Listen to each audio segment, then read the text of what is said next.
Magandang hapon, ngayon po ay araw ng Martes, July 7, 2026. Update po muli tayo sa lagay ng panahon.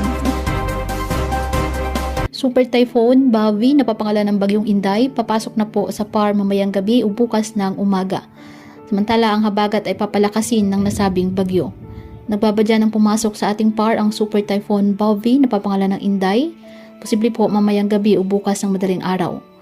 Bagamat bahagyang humina ang bagyo at nanatili pa rin po itong isang super typhoon category ayon sa Pag-asa.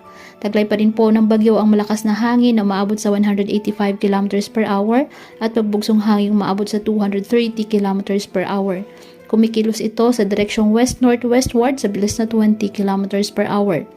Inaasahan po na sa Taiwan pa rin ang posibleng pagtama ng bagyo sa weekend at posibleng humina bilang typhoon category.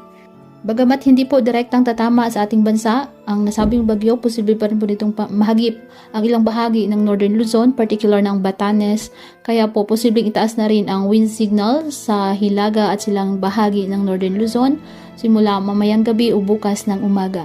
Inaasahang magsisimula na nitong palakasin ang habagat at magdadala ng malawakan at matitinding pag-ulan at ubugso ng hangin sa malaking bahagi ng bansa, partikular na sa kanlurang bahagi kasama ang Metro Manila simula Huwebes, July 9 na maaring tumagal hanggang sa weekend. Maging handa po sa mga biglaang pagbaha at pagguho ng lupa at palaging umantabay sa iba pa nating weather updates at updates ng Pag-asa hinggil sa lagay ng panahon.